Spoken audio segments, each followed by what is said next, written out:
श्री सद्गुरु महाराज की जय। श्री सद्गुरु महाराज की जय। श्री सद्गुरु महाराज की जय। हम लोग जो सत्संग करते हैं परमाराध्य सद्गुरु महाराज, इसके लिए हम लोगों को आशीर्वाद देते हैं। आशीर्वचन में मैं आपको देश की बात कहने नहीं आया। कौन कहते हैं? पूज्य गुरुदेव कहते हैं, मैं आपको देश की बात कहने नहीं आया हूं, उम्र के ख्याल से मैं आशीर्वाद दे सकता हूं, क्योंकि आप लोगों से मेरी उम्र अधिक है। मैं अपने लिए जो भलाई सोचा हूं वही भलाई आप लोगों के लिए भी चाहता हूं। मैं वर्षों तक सोचा तो दृढ़ हो गया कि संतों के ज्ञान में जो मंगल है वही असली मंगल है। इस मंगल के लिए भजन सत्संग करते रहें और सदाचार का पालन कर अपने को पवित्र बनाए रखें। सदाचार के पालन में आपको बल मिलेगा और संसार में प्रतिष्ठा होगी। यह प्रतिष्ठा सबसे अधिक प्रतिष्ठा है। जो भजन साधन करते रहेंगे तो उनको खाना, दाना और कपड़ा की कभी कमी नहीं रहेगी। जो भजन साधन करते रहेंगे उनको खाना, दाना और कपड़ा की कभी कमी नहीं रहेगी। सुख दुख का परवाह नहीं करते हुए भजन साधन करते रहना चाहिए। मैं ईश्वर से प्रार्थना करता हूं कि आप लोग सुखी रहें। परम पूज्य महर्षि में ही परमानंद जी महाराज की आशीर्वचन दिनांक 22 मई 1967 ईस्वी को बिहार राज्य अंतर्गत भागलपुर स्थित महर्षि में आश्रम कोपाघाट में हुआ था। श्री सद्गुरु महाराज की जय। बंदो गुरुपद कंदे कृपा सिंधु नरोप हरि महामोह तम कुंज जासु बचन रवि करनि करा। धन धन सतगुरु सुखदा महिमा कही न जाए। जो कुछ कहूँ तुम्हारी कृपा, मौते कछुनो बसाए। अव्यक्त रूप में प्रातः स्मरणीय अनंत श्री व्यवस्थित परम पूज्यपाद सद्गुरु महाराज के चरणों में कोटि कोटि नमन। विशिष्ट गुरुजन, उपस्थित सत्संग प्रेमी महानुभावों, माताओं एवं बहनों, सभी के अंदर में बैठे हुए परमात्मा को कोटि कोटि नमन। संत महात्मा लोग कहते हैं मनुष्य जीवन की सफलता भगवत प्राप्ति में है। यह तन बार बार मिलने को नहीं, यह शरीर जो है बार बार नहीं मिलेगा, यह तन बार बार मिलने को नहीं है। इसलिए आगे की यात्रा के लिए अभी से भगवत भजन रूपी धन संग्रह करो। संत कबीर साहब ने कहने की कृपा की, बार बार नर दे नहीं यह बिगड़े, चेत सके तो चेत कहत कबीर रे। कबीर सोई धन संचय जो आगे का होए, माथ चढ़ाए गांठरी जातन देखा कोय,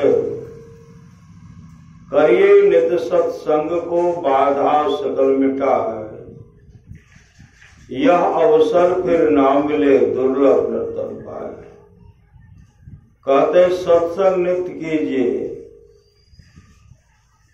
सब बाधा मिट जाएगी। श्री सद्गुरु, यह अवसर फिर ना मिले, कहते मौका फिर हाथ आने वाला नहीं है। अब ये लोग सुन रहे थे, भगवान श्री राम का उपदेश बड़े भाग मानुष तन पावा, सुर दुर्लभ है। यह शरीर देवताओं को भी दुर्लभ है, यह शरीर जो है देवताओं को भी दुर्लभ है। सुर दुर्लभ सब ग्रंथ गावा, साधन धाम मोक्ष कर द्वारा पाइनी दही पर लोक समारा। सो परत्र दुख पावे, सिर धुनि धुनि पछताए, कालय कर्म ईश्वर ही मिथ्या दोष लगाए। वह परलोक में दुख पाता है, सिर धुन धुन करके पछताता है। काल कर्म और ईश्वर को झूठी दोष लगाता है कि भगवान, कहते भगवान मेरे साथ अच्छा नहीं किया। सही सदगुरु बहुत आदमी कहते हैं भगवान के हम कितने की बिगाड़ लिए कि हमरा बड़ा दुख है। सही सदगुरु, यह सब अपने कर्मों का फल है, अपनी अपनी करनी अपने अपने साथ है। अपने अपने साथ करे जो आगे आवे, बाप की करनी बाप पूत पूत ही पावे। जोरू की करनी जोरू खसम खसम को फलता, अपने ही करने से जीव भवजल पार करता। नेकी बदी है संग और न संगी कोई, अच्छा और बुरा। नेकी बदी है संग और न संगी कोई, ये ही साथ जाने वाले हैं और कुछ साथ जाने वाले नहीं है। नेकी बदी है संग और न संगी कोई, देखो बुझ विचार संगी जई है दोई। पलटू करनी और के नहीं और के माथ, अपने अपने करने अपने अपने साथ। हम लोग जो संग्रह, कुछ भी संग्रह करते हैं, जमा करते हैं ना, महापुरुष की वाणी है, धनानि भूमो पशुओं गोष्ठी, नारी गृह द्वारे सखा श्मशाने, देहस्थितायां परलोक मार्गे धर्मानु गोगच्छते जीविका। आप अपने जीवन में जो शुभ अशुभ कर्म के वही साथ जाएगा और कुछ जाने वाला नहीं। लेकिन अगर अपने जीवन को बनाना चाहते हैं, जीवन को, आपका जीवन जो है मूल्यवान जीवन है। इससे बढ़कर के यह जो मानव का शरीर जो है यह बहुत बड़ी संपत्ति है। इससे आप जो बनना चाहते हैं बन सकते हैं, जो बनना चाहते हैं। बिच्छू बनना चाहते थे बिच्छू बन सकते हैं, सर्प बनना चाहते हैं तो सर्प बन सकते हैं, चूहा मूसा आदि जो जो बनना चाहते हैं वैसा कर्म करेंगे वैसा शरीर मिलेगा। और इस शरीर से आप देवता भी बन सकते हैं, इस शरीर से आप गंधर्व बन सकते हैं, इस शरीर से आप संत भी बन सकते हैं, इस शरीर से आप संत सद्गुरु बन सकते हैं, इस शरीर से आप इस शरीर में रह करके आप परमात्मा बन सकते हैं, इस शरीर में रह करके आप परमात्मा बन सकते हैं। जो भी भगवान श्री राम की वाणी सुन रहे थे, साधन धाम मोक्ष कर द्वारा, यह शरीर जो साधना का धाम है और मोक्ष का द्वार है, कहाँ? इसी शरीर के अंदर में। महापुरुष की वाणी है, धरणी निर्मल नासिका, निरखो नयन के कोर, सहजी चंदा उगे भवन होते इंजोर। अगर आप अपने अंदर में थोड़ा भी प्रकाश का झलक देख लिया, शब्द को सुन लिया, तो मोक्ष नजदीक है, मोक्ष को प्राप्त करेंगे। साधन धाम मोक्ष कर द्वारा पाई जही परलोक समारा। इसको पाकर जिसने परलोक मुक्ति को नहीं सुधारा, तो सो परत दुख पावई, सिर धुनी धुनी पछता। वह परलोक में दुख पाता है, सिर धुन धुन करके पछताता है, काल कर्म ईश्वर को झूठी दोष लगाता है कि भगवान ने मेरे साथ अच्छा नहीं किया। अभी संत महात्मा लोग उपदेश कर रहे हैं, नगर भ्रमीय गुरु करे उपदेशवा हो, असेहु मन सुतले निश्चित उपदेश करते हैं कि नशा का सेवन नहीं करना चाहिए। कहते हैं ना, मछली मांस नहीं खाना चाहिए, शराब नहीं पीना चाहिए, दारू नहीं पीना चाहिए, अंडा नहीं खाना चाहिए। क्या हम खेवे कर श्री सदगुरु खेवे कर तो नरक में जेवे कर, कोई लोग कहेंगे श्री सदगुरु। इसलिए संत महात्मा लोग उपदेश करते हैं, कर ले भैया बनिज व्यापारी। आज जो है सब आज क्या खरीद रहे हैं, हम तो आ रहे थे, गांव से आ रहे थे, तो हर दुकान पर देखिए काफी भीड़। कैसा भीड़ श्री सदगुरु। छठी मैया का व्रत है, सूर्यदेव तो सूर्यदेव का पूजा है, तरह तरह का। भगवान सूर्य कैसे प्रसन्न होंगे, भगवान सूर्य को प्रसन्न करने के लिए जितना फल आप जुटा सकते हैं श्री सदगुरु, जितना फल जितना सामग्री आप जुटा सकते हैं, इससे क्या होगा?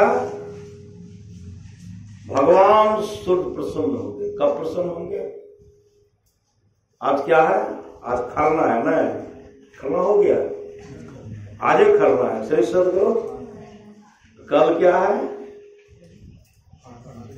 कल है प्रथम अर्घ जो न है। कब देखते हैं? भगवान सूर्य अस्ताचल की ओर जा रहे थे, इंतजार कर रहे हैं कि जल्दी से भगवान डूब जा, न जल्दी से डूबते तब न घर डूबे। अगर भगवान सूर्य कहे कि आज हम डूबेंगे नहीं, तो कोई वहां से आएंगे? कोई नहीं आएंगे। क्यों नहीं आएंगे?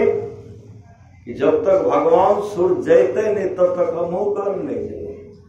और सुबह में क्या करते हैं?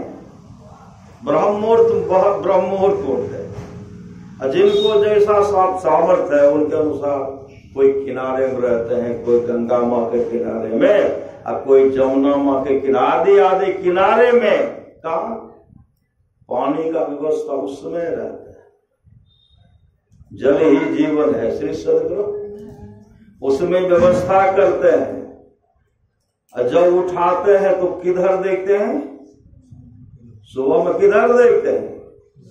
और शाम में किधर देखते हैं? शाम में पश्चिम, और सुबह में पूर्व। पूर्व अंधकार है न है, और पश्चिम में प्रकाश है। और अपराह्न कालीन में, शाम के वेला में प्रकाश का दर्शन करते हैं। अब ब्रह्म मुहूर्त में इंतजार करते हैं, उगो हो सूरज देवे अब भेले बिहान, नहीं यही कहते हैं। तब क्या होता है, जैसे देखते हैं धीरे धीरे पांव फरता है, पांव फरता है, धीरे धीरे अंधेरा समाप्त होता है। उसके बाद लालिमा दिखलाई पड़ता है, लालिमा दिखलाई पड़ता है। लालिमा के बाद क्या दिखलाई पड़ता है, सूर्य का पहले प्रकाश, सूर्योदय नहीं प्रकाश सटकता है। श्री सदगुरु लालिमा के साथ प्रकाश फैलता है, और जब भगवान सूर्य का उदय होता है, सबका काम क्या होता है, सबका काम बन जाता है। कहते चलो चलो आप नीचे भगवान सूर्य के दर्शन भा गए, सब मोर मिठाई लेकर के पकवान लेकर के घर में सदगुरु जो व्यवस्था है फिर उसमें लग जाते हैं। संत महात्मा लोग कहते हैं ऐसे संसार के लोगों उसी तरह जिस तरह छठी माँ का व्रत पूरा हो गया, भगवान सूर्य के दर्शन होने से फल फूल लेकर के चले आते हैं। अब फल से क्या करते हैं, भगवान सूर्य को ऐसे नहीं दिखलाते हैं कि भगवान प्रसन्न हो जाते। ठीक उसी प्रकार परमाराज सूर्य महाराज कहते हैं, हम लोग जब अंतर साधना करते, अंतर साधना जब हम लोग ध्यान करते हैं, उसमें क्या करते हैं, क्या सब करते चढ़ाने के लिए, अक्षत नव। श्री सदगुरु ये तो अक्षत ले जाते हैं, फल भी लेते हैं, अक्षत नभ तारे मुक्ता। अक्षत जो है, अक्षत नव और तारे मुक्ता हल, एक ऐसा वाला थाल है और उसमें फल के रूप में क्या है, तो तारे गण है। श्री सदगुरु तारे मुक्ता हल। परमाराज सदगुरु कहते हैं, अगर आप साधक जब ध्यान करते हैं, ध्यान में तारा मंडल को भी देखते, तारा भी दिखलाई पड़ता है। जो अपने अंदर में उस तारा को देखता है, ऐसा तारा है जो उस तारा का दर्शन कर लेता है, तो कहते हैं वो भक्त अपने पृथ्वी का दर्शन कर, पृथ्वी का दर्शन कर लेते। अक्षत नव तारे मुक्ताहल है, अपोहप माल ही हार को हीजे, सबको मिला करके माला बना लेते न, पहन लेते हैं। श्री सदगुरु कोट भान छवि तेज उजाले, अंतर में साधक को करोड़ों सूर्य का दर्शन होता है। जो असली साधक एक अगर थोड़ा भी प्रकाश का झलक जो अपने अंदर में देख लेते हैं, उसका इहलोक परलोक मंगलमय हो जाता है। कोट भान छवि तेज उजाली, अलख पार लखी लाग लगी जे, छिन छिन सूरत अधर पर। कहाँ रखे, कहाँ आधार श्री सदगुरु, आधार धरनी निर्मल नासिका निरखो नयन के कोट, आधार कहाँ कहते रखने के लिए। भगवान श्री राम कहते और एक गुप्त मत सभय कहो कर जो, यहाँ कर का मतलब होता है, इसका कहते कर का मतलब होता हाथ, एक कर का मतलब होता किरण। श्री सदगुरु सभय कहो कर जो, शंकर भजन बिना नर भक्ति न पावे। वो यहाँ दोनों दृष्टि की धाराओं को जोड़ रहा है। आंख पर बिना दबाव दिया, आंख पर बहुत दबाव देते हैं ना, आंख पर दबाव नहीं देना है। सभय कहो कर जो, और जब दृष्टि की धारा जुट गए तो क्या होगा, शंकर भजन बिना नर। शंकर भगवान शिव जो 88,000 वर्ष तक जो समाधि में लग गए, तो क्या करते थे, ये ध्यान न करते थे। जिस तरह भगवान शंकर किए, उस तरह अगर जब तक भक्ति नहीं करें, जब तक ध्यान नहीं करेंगे, भक्ति न पावे मोर, मेरी कोई भक्ति नहीं प्राप्त कर सकते। जैसे भगवान शिव ध्यान के अगर उस तरह का ध्यान करेंगे, अंदर में थोड़ा भी प्रकाश का झलक हो गया, चमके बिंदु सूक्ष्मति उज्ज्वल, राम का चरण चिन्ह, राम का चरण चिन्ह जो प्रकाश और शब्द है। जो प्रकाश का दर्शन कर लिया, जो शब्द को सुन लिए, राम की भक्ति पूरी हो गई। श्री सत्य राम की भक्ति पूरी हो गई। राम की भक्ति तो पूरी हुई और आप उस साधक की भी भक्ति पूरी हो गई। फिर उस साधक को संसार में फिर नहीं आना पड़ेगा। वही भगवान श्री राम कहते हैं, कर्णधार सदगुरु दृढ़ नावा और दुर्लभ सास सुलभ करी पावा। इसके लिए सामर्थ्यवान सदगुरु चाहिए। जिसके जीवन में गुरु है उसका ही लोक परलोक मंगलमय होगा। साचा सतगुरु जे मिले और सब साध समारे। सच्चा सदगुरु चाहिए। साचा सतगुरु जे मिले सब साध सवारे। दादू नाव चढ़ाई करी ले पार उतारे। नाव पर चढ़ा करके पार उतार देते हैं। कहाँ? आवागमन के चक्र से छुट्टी दिला देते, फिर संसार में नहीं आना पड़ेगा। तो हम लोग को किन के नाव पर बैठना चाहिए? गुरु की नाव पर। श्री सदगुरु महाराज दशरथ का जो शादी होने वाले थे, उनके लिए सुंदर नाव का व्यवस्था। उसमें मोटरसाइकिल सब नहीं था, 4 चक्का था नहीं था। श्री सदगुरु तो बैलगाड़ी ने तो नदी में नाव से, और नदी में जाना है, इस पार से उस पार जाना है। सबके लिए सुंदर सुंदर नाव का व्यवस्था। इनके लिए राजा दशरथ के लिए तो दुल्हा के रूप में थे। बहुत सुंदर नाव का व्यवस्था, बहुत सुंदर ढंग से सजाए, बहुत सुंदर ढंग से। बारात को जहां जो मिला चले गए। इस नाव पर कौन बैठेंगे? तो नाव पर दुल्हा बैठेंगे राजा दशरथ। और सदगुरु के लिए सबसे पुराना नाव श्री सदगुरु। बारात जब जाते हैं, वृद्ध बाबा सब देखते हैं, सब युवक सब क्या करते, बढ़िया बढ़िया गाड़ी पर बैठ जाते हैं। बाबा सब वृद्ध बाबा के कहते थे, जब मन तब बैठा हो बाबा। श्री सदगुरु तो गुरु के लिए वैसा ही नाव, पुरनका नाव था। सब बाराती सब अच्छा अच्छा नाव पर चढ़ गए। गुरुदेव वशिष्ठ मुनि क्या करते हैं? पुराना नाव पर बैठे, पुराना नाव पर बैठ गए। जब यहां से बाराती सब बैठ गए, अब राजा दशरथ से कहते हैं, आपके लिए नई नाव है, इस पर बैठिए। उस पर नहीं बैठे, वो गुरु के नाव पर बैठ गए। श्री सत्य गुरु का नाव तो फटा, पुराना नाव था, पुराना।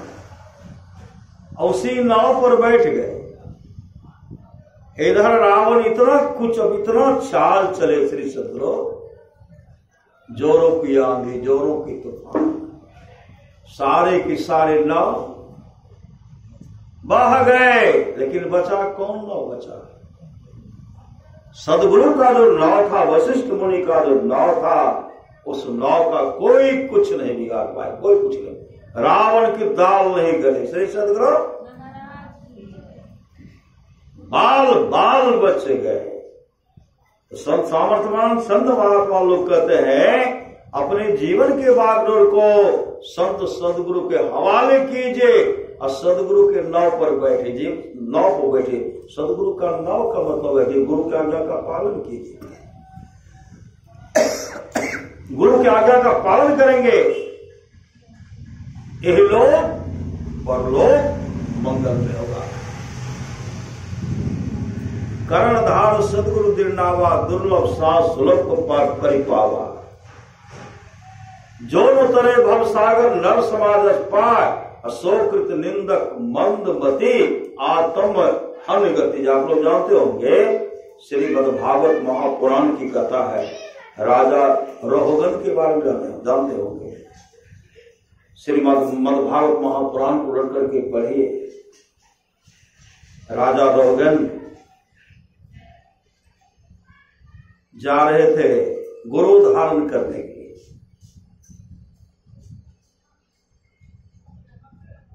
इनको सब कहार लेकर के जा रहे थे।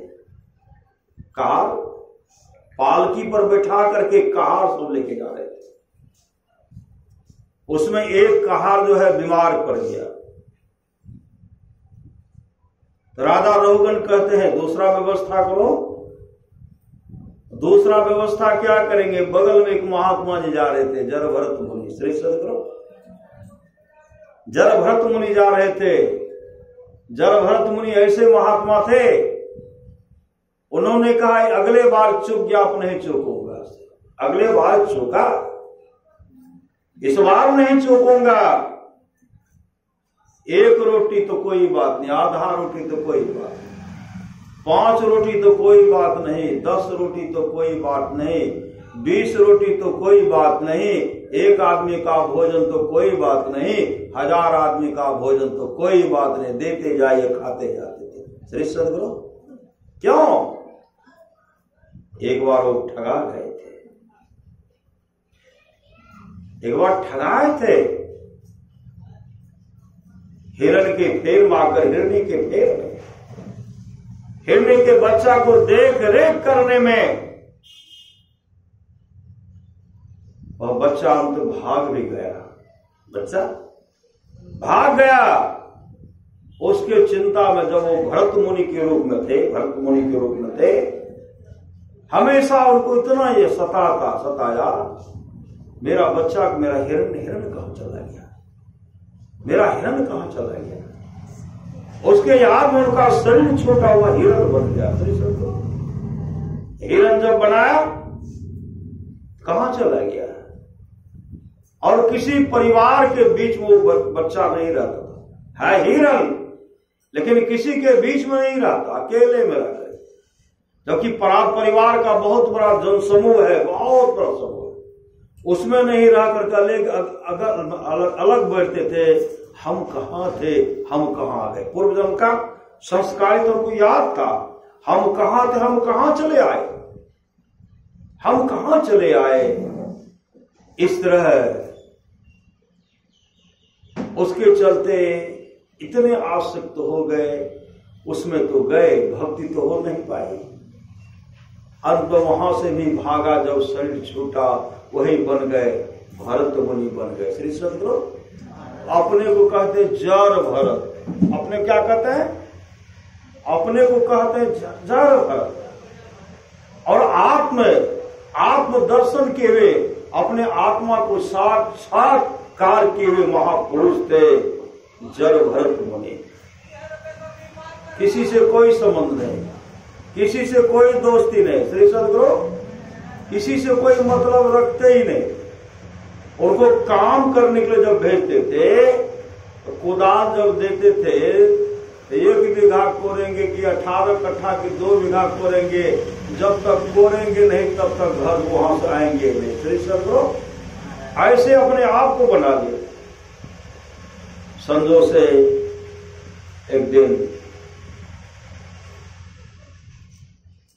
बदमाश होता है न, डाकू का सरदो गिरोह होता है, उसमें 10 सरदार होता है। गए डाका डालने के लिए, ढेर सारा माल उनको सुना बहुत। जब लेकर के आए तो क्या कहते हैं, आज जो है काली माई, देवी माई बहुत प्रसन्न हो गई।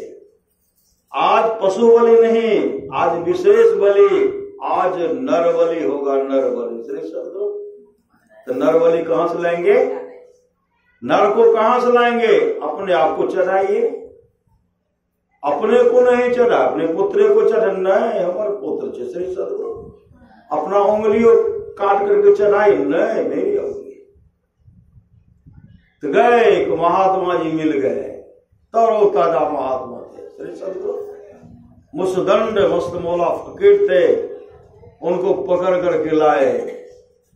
सरदार कहते तो बहुत तरोताजा है, बहुत सुंदर है, ठीक, दैदीप्यमान चेहरा, ललाट बरकर चमक रहा था, क्योंकि अंतर्दृष्टि खुली हुई थी। उनको पकड़ के लाया, स्नान कराए, स्नान कराने के बाद खूब खिलाए श्री सदगुरु। अब दे रहे हैं, हाथ बंदे नहीं हो रहा है, चल रहा उधर दे रहे हैं, खा रहे हैं, कितने देर तक खाएंगे। सरदार कहते जितना खाता खिला दो। जब खिलाते खिलाते सब सर पूरा व्यवस्था था, जब सट गया, कतब तो है ये नहीं है, ऐसे कतब है ये नहीं है, तो खाना बंद कर दिया, हाथ धो लिए श्री सदगुरु। कहते काले आप तो देवी माई बहुत प्रसन्न है, उनको लाए, जैसे महिखासु होता है ना, उसमें जो उनको घुसाते हैं ऐसे घुस गए, कुछ बोलना नहीं, जर बढ़ गए। जैसे उनमें घुसाते हैं और ऊपर जो तलवार जो चलाते हैं, जो चला रहे हैं, टेढ़ा हो जाता श्री सदगुरु।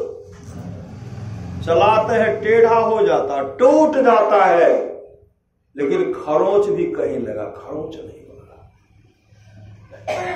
सरदार से जाकर के महाराज कई तलवार का धार जो है टेढ़ा हो गया, लेकिन कटता ही नहीं है।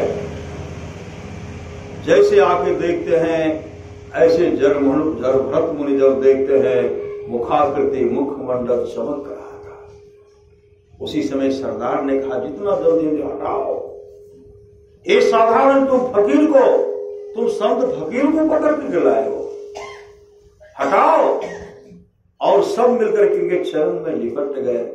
बाबा आप जाइए, आज से हम लोग कोई बलि नहीं देंगे, कोई बलि नहीं। जा ही रहे थे, रास्ते में जा रहे थे, मस्त मौला फकीर की तरह जा रहे थे। आगे जब बढ़ते हैं, राजा रोहगन को पालकी पर लेकर के जा रहे थे। एक कहार दीवार जब पड़ा, उसमें क्या करते हैं, ये जो जा रहे थे तो बीमार जो था उनको हटा करके, ये जो फकीर जा रहे थे उसको पकड़ करके लगा लिए, और लगा लिए तो ऐसे चल रहे हैं। ओवर खावर था,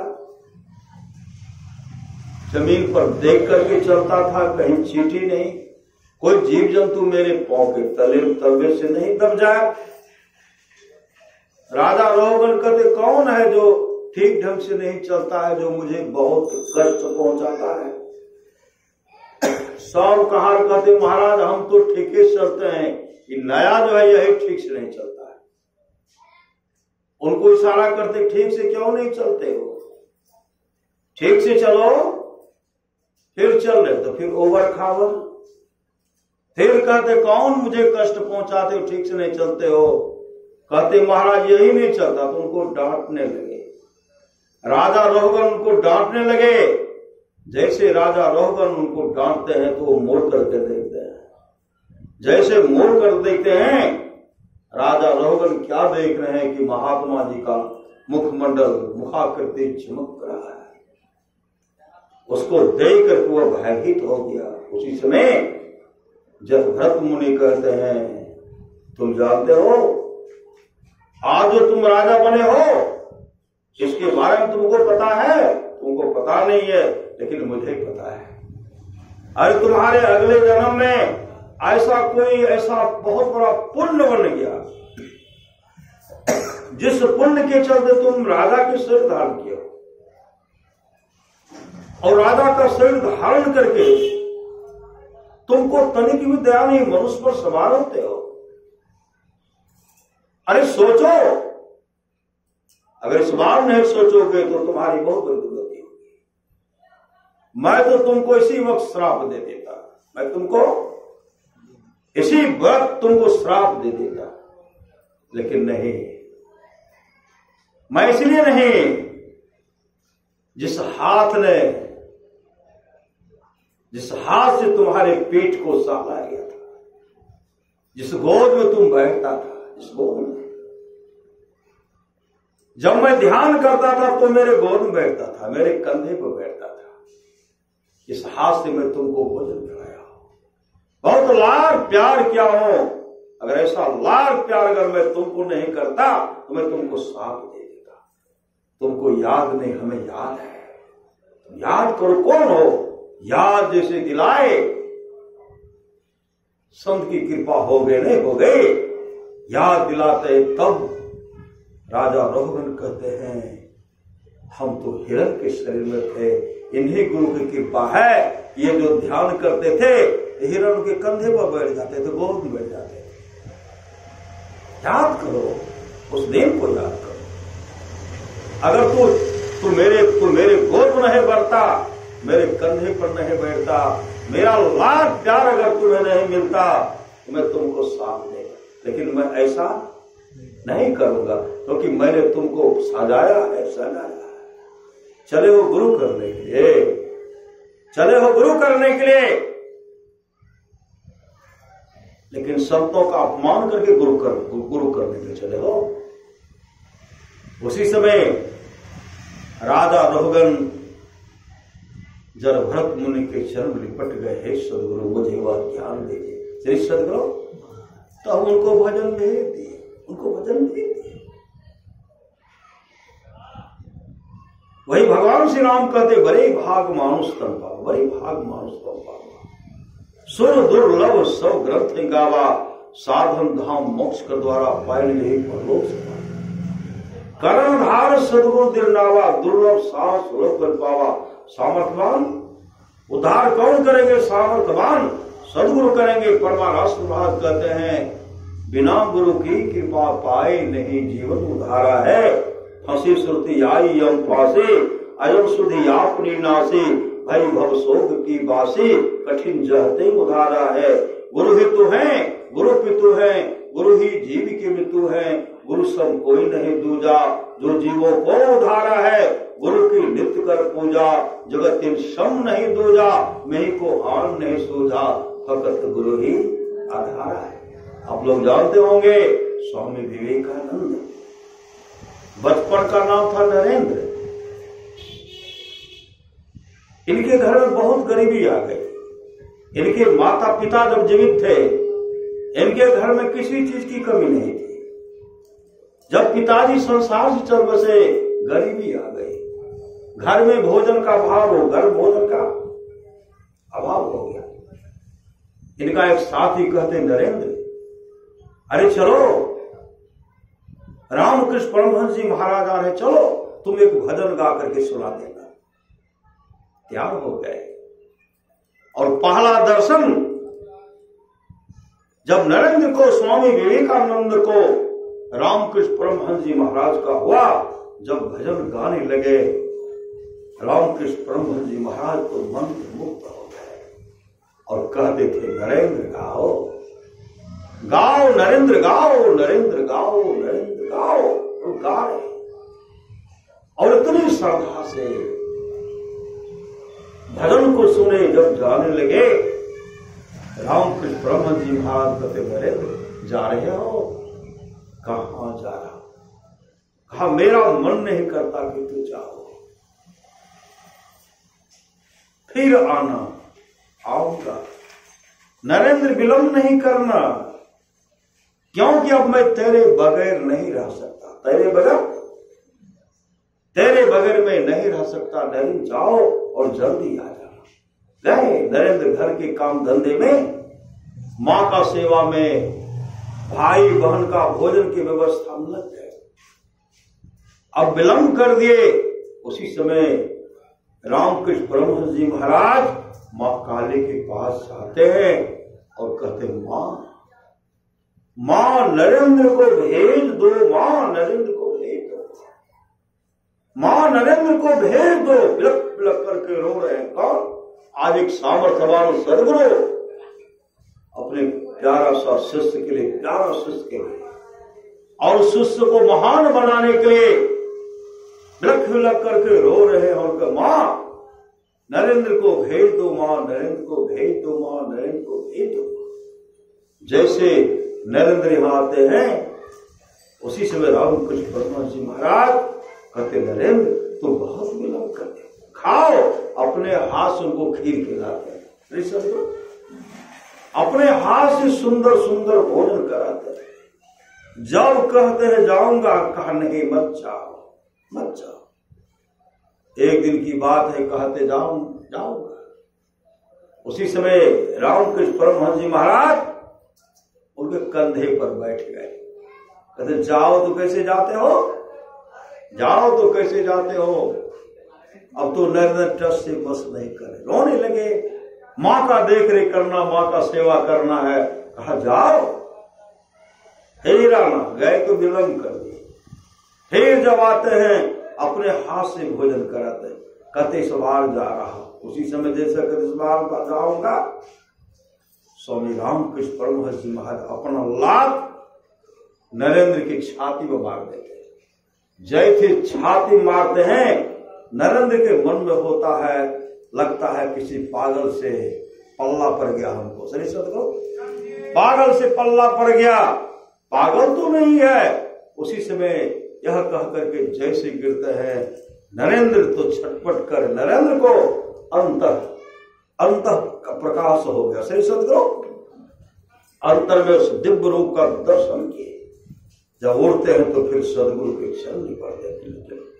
कर्मधार सदगुरु दिरनावा, दुर्लभ साल सुलभ करी पावा आज। नरेंद्र को परिपूर्ण बना दिए। सही सदगुरु, लेकिन घर में आज नरेंद्र अब वहां से हटते नहीं, फिर भी मां का सेवा करना है। नरेंद्र जैसे घर आए तो भाई थाल उधर फेंक रहे हैं, बहन उधर फेंक रही है, ऐसा भोजन नहीं करूंगा। जब पिताजी थे सुंदर सुंदर भोजन खाता था। पिताजी संसार से बसे, सुंदर सुंदर भोजन भी नहीं मिल रहा है। मां कहने लगी देख, कमाने वाला एक नरेंद्र है, खाने वाले कई हो। नरेंद्र जब देखेगा सुनेगा तो नरेंद्र को कितना बड़ा दुख होगा। इसलिए जो है खा लो। कहते नहीं खाऊंगा। आज तो नरेंद्र सुन भी रहे थे, नरेंद्र देखिए देख रहे हैं। नरेंद्र दीवार के किनारे सट करके देखते हैं, थाल उधर फेंकते हैं और मुंह से कहते हैं जब पिताजी जिंदा थे तो हम लोग कोई से सुंदर सुंदर भोजन मिलता था। आज पिताजी नहीं है तो भोजन नहीं मिला है, नहीं मिल रहा है। नरेंद्र तो आंख से देख भी लिए, सुन भी लिए। उसी समय नरेंद्र वहां बेहोश होकर के नीचे गिर जाते, फिर उठते। उठने के बाद सदगुरु के पास जाते, सदगुरु के रामकृष्ण परमहंस जी महाराज के पास जाते हैं और कहते हैं हे सदगुरु, आज तक आपसे मैंने कुछ नहीं मांगा, लेकिन आज मैं आपसे मांग कर रहा हूं। घर में मेरे भाई मेरी बहन भूखी रहती, मां भूखी रहती, उनके लिए मेरे घर की विपत्ति को हे ठाकुर, हे सदगुरु, उस विपत्ति को दूर कर दो। इतना जो बिलख बिलख करके कह रहे हैं। रामकृष्ण परमहंस जी महाराज कहते नरेंद्र, यह बात तुम मुझसे कहते हो, मां से क्यों नहीं कहते? मां से मांगो, मां को कहो। उस समय नरेंद्र कहते हैं मां के पास जब मांगने के लिए जाता हूं तो मैं भूल जाता हूं। मां के पास जाता हूं कहने के लिए मैं भूल जाता हूं। कहा जाओ तो जैसे गए नरेंद्र, जैसे मां काली के मंदिर प्रवेश करते हैं, उसी समय रामकृष्ण परमहंस जी महाराज कहते मां, जैसे मां कहते मां काली दौड़ करके रामकृष्ण परमहंस जी महाराज के पास आ गई। बेटा कहो क्या बात है? रामकृष्ण परमहंस जी महाराज कहते मां, आज मेरा नरेंद्र आपसे कुछ मांगने के लिए गया है। मेरा नरेंद्र ठगा भी नहीं, मेरा नरेंद्र संसारिक संपदा को मांग करके मेरा नरेंद्र ठगा भी नहीं, मां ठगा भी नहीं, ठगा भी नहीं। और मेरा नरेंद्र मांगने के लिए गया। जैसे नरेंद्र मां काली के पास जाते हैं, नरेंद्र के मुख से निकलता मां, जो गए थे वैभव मांगने के लिए, भौतिक संपदा मांगने के लिए गए थे। उस समय नरेंद्र कहते मां मुझे ज्ञान दो, मुझे वैराग दो, मुझे भक्ति दो, मुझे प्रेम दो, मुझे त्याग दो। इस तरह जो मांगते हैं रामकृष्ण परमहंस जी महाराज ठाका मार करके हंसते हैं। मां काली भी हंसने लगी। का मां मेरा नरेंद्र ठगाया नहीं। फिर आए रामकृष्ण परमहंस जी महाराज कहते क्या मांगा? अरे तुम तो गया था भौतिक संपदा मांगने के लिए, तू क्या मांग लिया? जाओ ठीक से मांगो। फिर गए तो मां मुझे ज्ञान दो, मां मुझे विराग दो, मां मुझे त्याग दो, मां मुझे प्रेम दो, यही मांग लिए। जब भी जाते यही मांगते। यहां तो गुरुदेव कहते मेरा ठगावे नहीं। तो गुरु मांग कर रहे हैं शिष्य के लिए, शिष्य ठगा जाएंगे। फिर कहते तू ठगा कर फिर से मांगो। क्या कहते? हे ठाकुर, लगता है कि आप हम पर जादू टोना चलाते हैं। मैं मांगने के लिए जाता हूं संसारिक संपदा, लेकिन मेरे मुख से निकलता है मां मुझे ज्ञान दो, मां मुझे विराग दो, मां मुझे त्याग दो, मां मुझे भक्ति दो। हे सदगुरु, अब मुझे कुछ नहीं चाहिए, अब मुझे कुछ नहीं चाहिए, मुझे सांसारिक संपदा नहीं चाहिए, नहीं चाहिए, नहीं चाहिए। कहा नहीं चाहिए तो जाओ श्री सत्संग। नरेंद्र गए अपने घर। उनको कहीं सत्संग का प्रोग्राम था। रामकृष्ण परमहंस जी महाराज को सत्संग करने के लिए भेजते थे। वो चले गए। कलकत्ता शहर में सत्संग का आयोजन किया गया था। रामकृष्ण परमहंस जी महाराज उस सत्संग में प्रवचन कर रहे थे। कलकत्ता शहर के बड़े बड़े सेठ साहूकार से रामकृष्ण परमहंस जी महाराज के प्रवचन सुनने के लिए आए थे, सत्संग आए थे।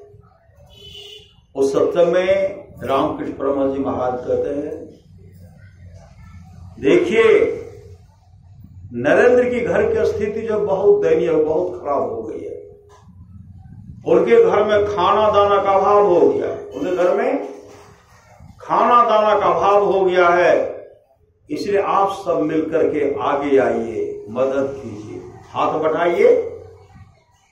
कहते 10 के लाठी के वो श्री सदगुरु, अगर आप सब मदद करेंगे नरेंद्र की घर की स्थिति सुदृढ़ हो जाएगी।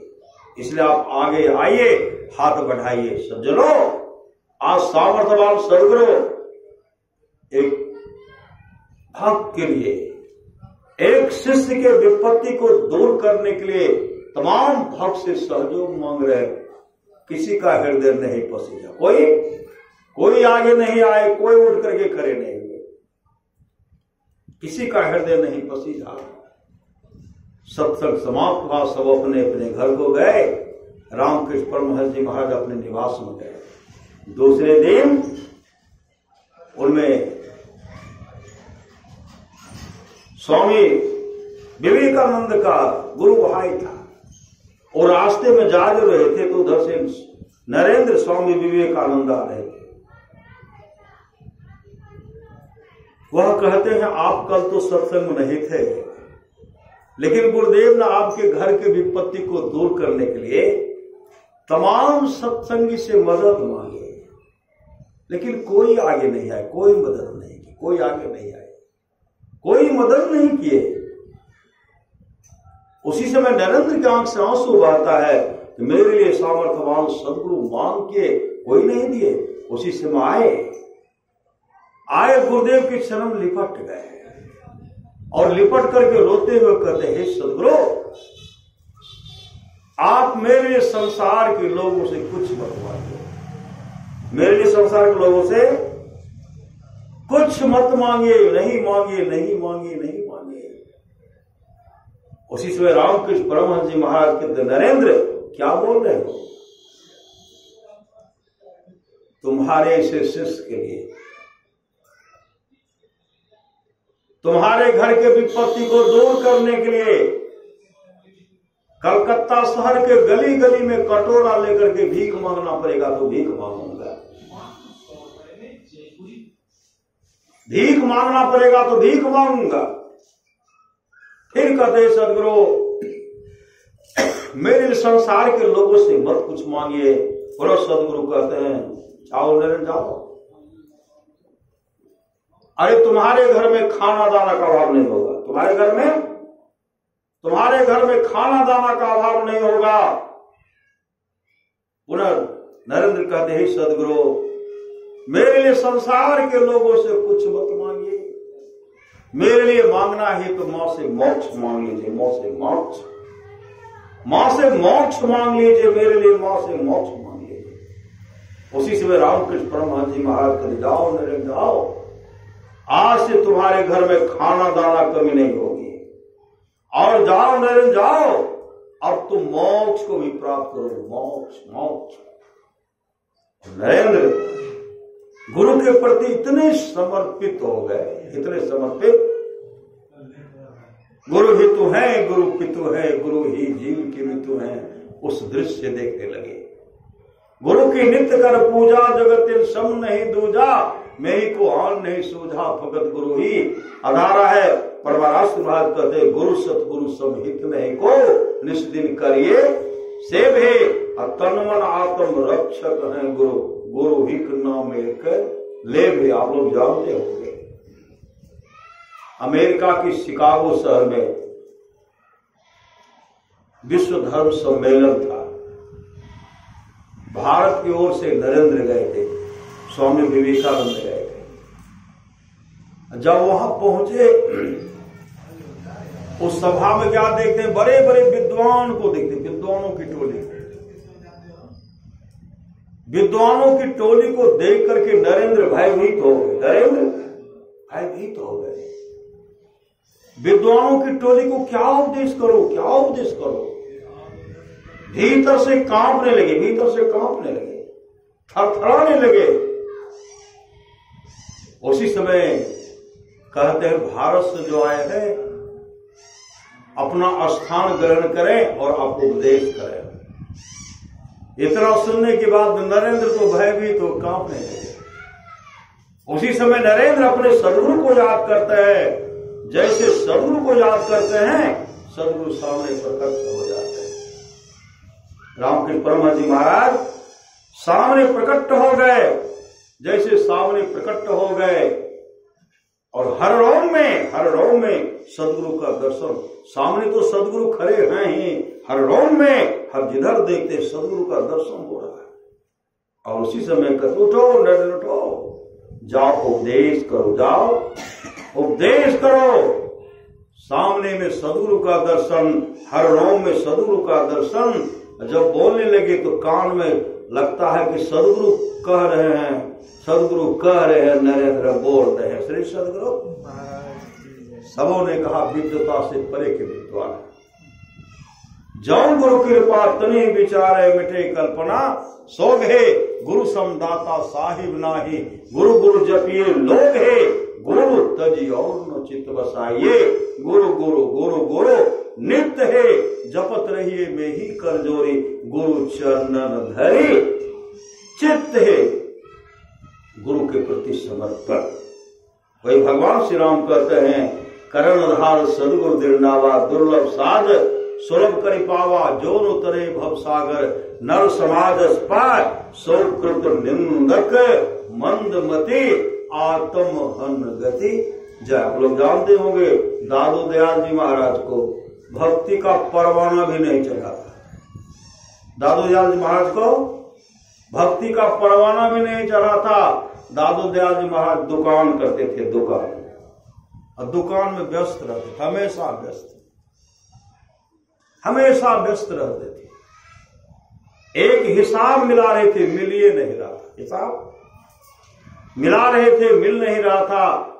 चौखट पर सदगुरु खड़े हैं,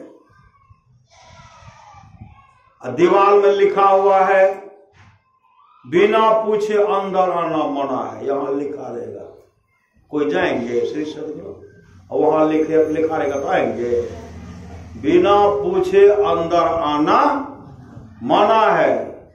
बहुत लोग तो प्रवेश भी कर जाएंगे, जो ज्ञानी है वो प्रवेश नहीं, पुकारेंगे श्री सदगुरु। पहले देखते बहुत घर में था, स्वागतम न वेलकम की लिखे रहे, स्वागतम। आप की लिखे थे स्वागतम, कितने घर में देखे हैं? बड़े बड़े बहुत जगह जाए, देख कुत्तों से सावधान श्री सदगुरु की सर, श्री सदगुरु कुत्तों से सावधान। क्या सब कुत्ते हैं उस घर में? श्री सदगुरु लिखने का जुक्ति भूल गए ना श्री सदगुरु। कुत्तों से सावधान मतलब भरपूर कुत्ते हैं। उसमें लिखा हुआ था अंदर आना मना है। सदगुरु चौखट पर खड़े हैं और उनके गुरु थे स्वामी जगदीश्वरानंद जी महाराज। वर्षा हो रही, पानी में भीग है, पानी में थर थर कर रहे, अपने हिसाब में ला रहे हैं। बहुत देर की बाद जब सामने देखते हैं चौखट पर सदगुरु खड़े हैं। चौखट पर सदगुरु खड़े हैं। जैसे सदगुरु को देखते हैं दुकान से छलांग लगा करके कूद पड़े बाहर, कूद पड़े और अपने सदगुरु के चरण लिपट गए और रोते हुए कहते, हे सदगुरु, मैं संसार के काम धंधे में इतना व्यस्त था, आप मेरे चौखट पाए, मैं आपको देख नहीं पाया, मुझे क्षमा कर दीजिए, मुझे क्षमा कर दीजिए। तो अंदर ले गए श्री सदगुरु, अंदर ले गए तो तरह तरह का मेवे मतलब फल, तरह तरह का मेवे मिष्ठान भोजन करने के लिए देते हैं। स्वामी जगदीश्वरानंद जी महाराज खा रहे हैं और दादू दयाल जी को देख भी रहे। दादू दयाल जी महाराज को देख भी रहे, खा भी रहे हैं, देख भी रहे हैं। उसके बाद स्वामी जगदीश्वरानंद जी महाराज कहते, दादू अरे मैं तेरे चौखट पर थोड़े देर इंतजार रहा, थोड़े देर खड़ा रहा, तुम्हारा इंतजार किया, तो मेरे लिए इतना सुंदर सुंदर मेवे मिष्ठान का प्रबंध कराया किया। जानते हो दादू, अनंत काल से परमात्मा, जब से सृष्टि बनी है तब से परमात्मा तुम्हारा इंतजार कर रहे हैं, तुम्हारा इंतजार कर रहे हैं। थोड़ी देर इंतजार किया, इतना व्यवस्था जो परमात्मा अनंत काल से तुम्हारा इंतजार कर रहे हैं और कर आओ मेरे लाल, आओ मेरे लाल, आओ मेरे लाल। उसके लिए कोई सोच, कोई खबर नहीं। समय की एक ठोकर ही बदल देती है जीवन को। उसी समय स्वामी जगदीश्वरानंद जी के चरणों में दादू दयाल जी महाराज अपना माथा रगड़ते हुए कहते हैं, हे सदगुरु, मेरा कल्याण कैसे होगा? आप कल्याण चाहते हैं तो भगवान श्री राम कहते हैं, कर्णधार सदगुरु दीर्घावा, दुर्लभ साथ सुलभ करी पावा, और वो एक गुपुत मता, सब है कहूं कर जोर, शंकर भजन बिना नर भक्ति न पावे मोर, भगति स्वतंत्र सकल सुख खाने, बिनु सत्संग न पावे प्राणी। उपदेश के दादू दयाल जी महाराज मुस्तैदी के साथ ध्यान भजन के एक क्या बहुतों को तार दिया, अपने क्या नहीं सदगुरु, बहुतों शिष्यों का उद्धार कर दिया।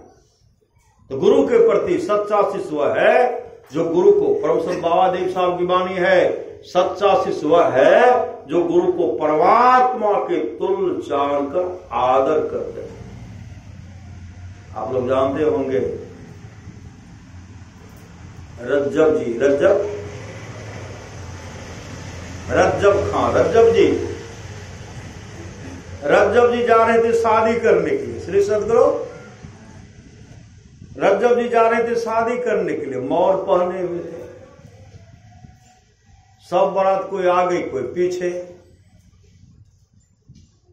रज्जब जी कहते पहले सदगुरु का दर्शन करूंगा, दादू दयाल जी महाराज का आश्रम था, पहले सदगुरु को प्रणाम करूंगा तब जाऊंगा। घोड़ा पर बैठे थे, अब मौर तो पहने हुए थे, जाकर के आश्रम में घोड़ा पर बैठे हैं, मौर पहने हुए, सदगुरु को देख रहे तो सदगुरु तो ध्यान में थे, ध्यान कर रहे थे। किसी ने कहा चलो विलंब हो जाएगा, बहुत दूर जाना है, चलो। रज्जब जी कहते दूर कहां जाना हो, तो पहुंचिए, बगले में तो है। श्री सदगुरु बारात को पता नहीं था, इनको था कि बगले में तो है। कहा चलो ना, गुरुदेव तो ध्यान कर रहे हैं, चलो चलो जल्दी से, वहां बारात सब का व्यवस्था भी न होगा। रज्जब जी कहते हैं तुमको जाना है तो तुम जाओ, जब तक हम गुरु का दर्शन नहीं करेंगे तब तक हम नहीं जाएंगे। बाराती सब कहते गुरु का तो दर्शन कर रहे, कहा गुरुदेव देखेंगे तब तो, गुरु का आज्ञा लेकर के जाऊंगा, गुरु इस आंख से देखेंगे तब तो। तुमको जाना है तो जाओ, लेकिन कोई टस वस नहीं किए। श्री सदगुरु कहते दुल्हा बिन बारात को हो किस काम की। बिना दुल्हा का बारात अगर पहुंच जाता है तो कितना सम्मान होता है, बाराती सब होता है। श्री सदगुरु कहीं कहीं होता है पानी मिलता है, लेकिन मोर मिष्ठान तो नहीं देता है, बाद जब पहुंचेगा तब है ना। उसी समय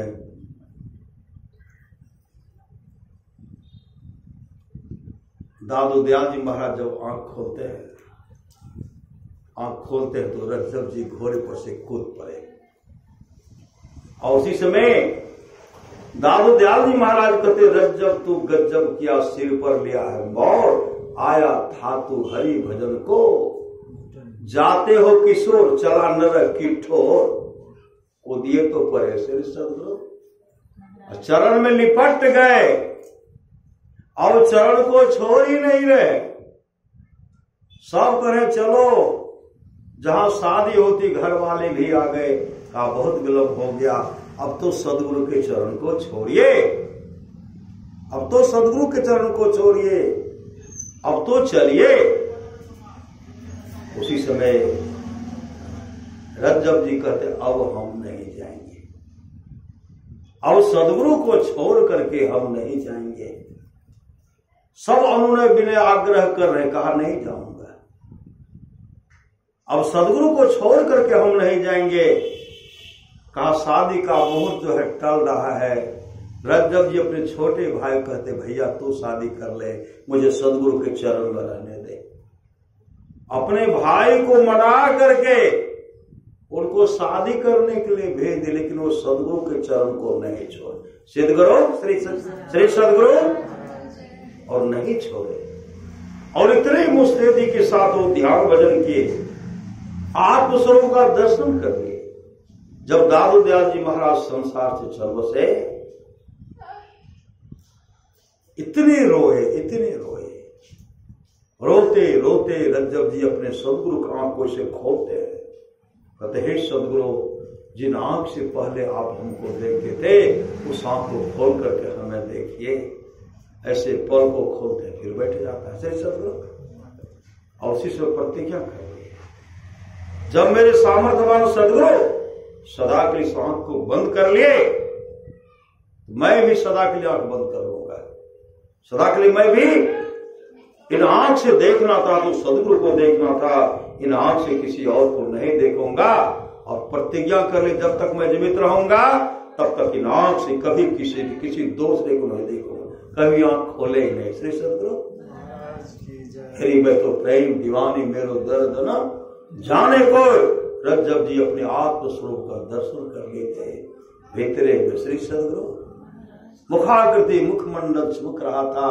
परमाराष्ट्र प्रभात करते ऐन महल पटबंद के, चलो सुखमन घाटी हो, दृष्टि डोर अस्थिर है, तम बिचही में फाटी हो, खोले रा आसमान की, टूटे भ्रम टाटी हो, ज्योति मंडल घस घाय के, निरखत बैराटी हो, धुरधुन गहे नहीं परम पदा, बंधन लेहो काटी हो, संतन के यह राज रही, देखो भ्रम से पाटी हो, मैं ही देवी साहब दया, दिम्ही भ्रम काटी हो। पुनः सदगुरु हाथ कहते हैं, नित्य प्रति सत्संग कर ले प्यारा, तेरा काल सरे सारा, सार काज को निर्णय करके धर चेतन धारा पिंड के पारा, दसम द्वारे का ज्योति जग जावे, अति सुख पावे, शब्द सहारे का लख बिंदु नाथ त्रय बंदे के, सुनो सुनो में ही ब्रह्मनाद का धरो सहारा, आपन तन में ही निज तन में खोज सज्जन, बाहर न खोजना,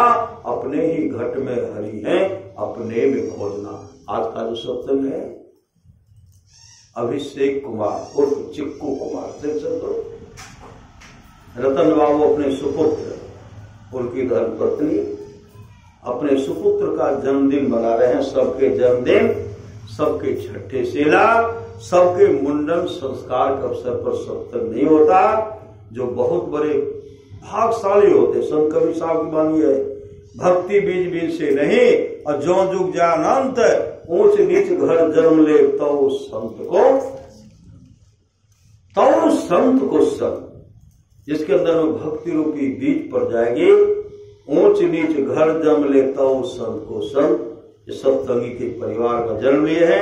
रामचरितमानस में आया है, मति की रति गति बहुत भलाई, जब जही जतन जहां जही पाए, सो जानव सत्संग प्रवाहों लोको वेदनो आन पाओ। भगवान श्री कृष्ण की अमृत वाणी है, निष्पाप उद्धव जी। कोई कितना भी अश्वमेध जप कर ले, कृष्ण चंद्रायन आदि आदि व्रत कर ले, उसके द्वारा सुलभता से प्राप्त नहीं होता। बस एक सत्संग ऐसा जरिया है जिसके द्वारा सुलभता से प्राप्त हो जाता, उस भक्त के बस में हो जाता, और उस भक्त का परम कल्याण हो जाता। भगवान श्री कृष्ण का जन्मदिन मनाया जा रहा था। श्री समझो, माँ यशोदा घर को तो सजा दिए, जमुना नदी में आए, किनारे में दीपक जला रही, दीप जलाती है, दीप जला रहे, पूरे सजाए। भगवान कृष्ण पीछे से 5 वर्ष का उम्र था, और दीप को उठा करके, दीपक को उनको अपने में रख रहे हैं। से सब पीताम्बर जो है तो उसमें रख रहे हैं, एक तरफ से उठा लिए, और जो जमुना नदी में धारा में बह रहे तो उनको बुलाते थे, इधर आओ। तो दीपक जो जा रहा घूम करके आ जाता था, भगवान को उठा करके अपने पीताम्बर में रख ले। बहुत को बह गया, श्री सदगुरु बहुत को बुलाए तो आ गया। माँ यशोदा जब पीछे मुड़ करके देखती है तो जो दीपक जो मैं जलाया था, इनके लंबी उम्र के लिए, मेरा कान्हा दीर्घायु हो, इनकी उम्र लंबी हो, उसके लिए मैं जमुना माँ से प्रार्थना कर रही थी। जमुना माँ को दीपक दिखा करके अपने कान्हा के लिए लंबी उम्र की कामना कर रही थी। कान्हा को क्या कर दिया दीपक को? अरे जलने क्यों नहीं दिया? तो कहाँ रखा? कहा माँ सबको मैंने पीताम्बर में रखा। कहा सबको? कहा जो मेरे उठाने पर मेरे हाथ में आया उसको पीताम्बर में रखा, जिसको बुलाया आया उसको पीताम्बर में रखा, जो बुलाने पर भी नहीं आया वो रसातल को चला गया। से सब का सब क्या किया? का सब अभी मेरे गौलोक धाम में है। से सब हैं जो उनके लिए प्रकाश फैलाते, उनको गौलोक धाम भेज दिया भगवान कर। सही सदगुरु, हम लोग जो भगवान कृष्ण के अनुसार जो सत्संग कर रहे हैं, निष्पाप उद्धव जी, कोई कितना भी अश्वमेध यज्ञ कर ले, कृष्ण चंद्रायन आदि आदि व्रत कर ले, उसके द्वारा सुलभता से प्राप्त नहीं होता। बस एक सत्संग ऐसा जरिया है जिसके द्वारा सुलभता से प्राप्त हो जाता, उस भक्त के बस में हो जाता। श्री सदगुरु उनको तो गोलोक धाम भेजे, और जो उनके मुताबिक सत्संग करेंगे उस भक्त के वश में हो जाता। श्री सदगुरु वश में होगा तो कोई अंतर रहा? कोई अंतर? इससे जीवन मंगलमय होगा, मोक्ष को प्राप्त करेंगे।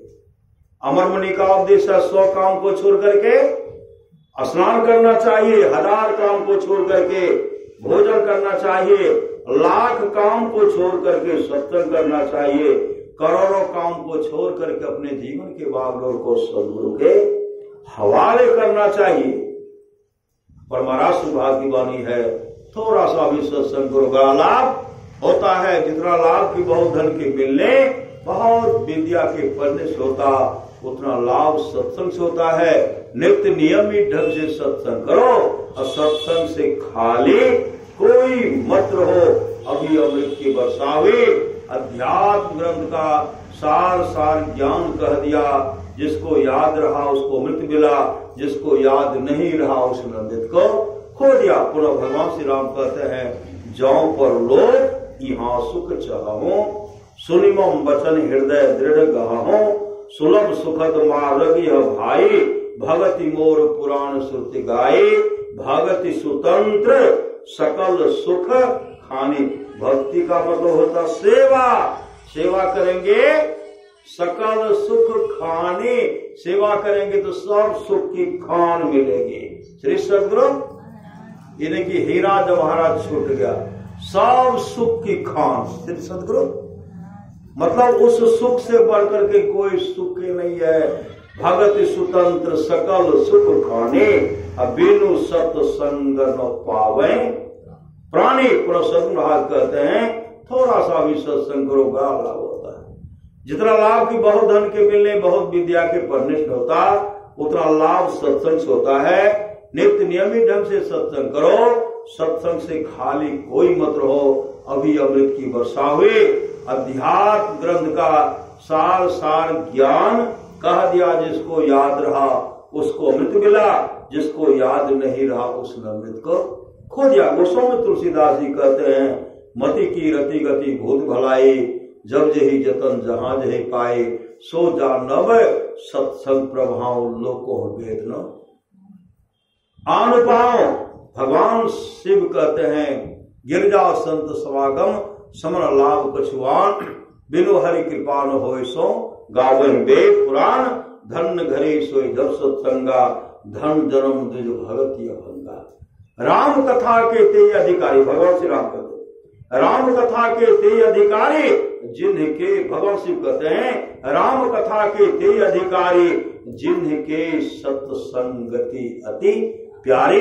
तो सदगुरुहाद कहते हैं हम लोगों को आशीर्वाद के रूप में कहते हैं जो लोग बहुत दिनों से सत्संग करते आ रहे हैं, अभी कर रहे हैं, आगे भी करेंगे, वे सभी महासुख के भागी होंगे। इसलिए भक्ति चाहिए, सत्संग चाहिए। आप लोग जानते होंगे ध्रुव को, ध्रुव को जब लेने के लिए विमान आया, कहां जाने के लिए? ध्रुव पर। उससे पद बढ़कर कोई पदे नहीं होता। श्री सदगुरु वहां ले जाने के लिए जब विमान आया, उनको जैसे विमान बैठाए, कहा नहीं मैं नहीं जाऊंगा, मैं नहीं जाऊंगा। रोने लगे। कहा रो क्यों नहीं हो, आपको तो वह पद मिला है। कहा नहीं, जिन मां की कृपा के चलते हमको यह पद मिला, मेरी मां का है, मेरे माता पिता का है, मेरी मां मेरे माता पिता का है। उसी से भगवान के पास कहते ध्रुव जी, अरे भक्त जो है, भक्त के कई पीढ़ी का उद्धार होता है। अब आप रोइए नहीं, चिंता मत कीजिए। आप देखिए आपके आगे आगे आपकी मां का रथ आगे जा रहा है। सही मां भी आगे आगे जा रहे, पिता का भी रथ आगे आगे जा रहा है, आपके बहुत कुल परिवार का आगे आगे रथ जा रहा है। जब देखे तो ध्रुव प्रसन्न हो गए। भगवान नरसिंह भक्त प्रहलाद से कहते प्रहलाद, किसी भी कुल मम भक्ता हो जाए, मेरा एक भी भक्त हो जाता है, वह भक्त 100 पीढ़ी को उद्धार कर देता है। 100 पीढ़ी को उद्धार कर देता है। आज हम लोग बच्चे की जन्मदिन के अवसर पर सत्संग कर रहे हैं। सदगुरु हाथ से प्रार्थना है, सदगुरु उनके माता पिता परिवार के जितने भी सदस्य हैं, बच्चे की जो चाहना है, कामना, उनको पूरा आप करेंगे। श्री सदगुरु उनकी मांग को स्वीकार करेंगे। आपके पास तो सब कुछ है, सब कुछ गुरु के पास है, पाई अपने भाग। सब कुछ गुरु के पास है, पाई अपने भाग। आपको सब कुछ देने वाले हैं, तमाम संपदा इहलोक परलोक मोक्ष धाम तक देने वाले आप हैं। हे सदगुरु उनके मनोकामना को पूरा करेंगे। एक तमाम भक्ता है श्री सदगुरु, उनकी भी कोई कामना है, कोई मांग है, उनको भी पूरा करेंगे। पूरा सदगुरु कहते जो लोग बहुत दिनों से सत्संग करते आ रहे हैं, अभी कर रहे हैं, आगे भी करेंगे, वे सभी महासुख के भागी होंगे। बोलिए प्रेम से श्री सदगुरु महाराज की जय। कुछ कहियो है दियो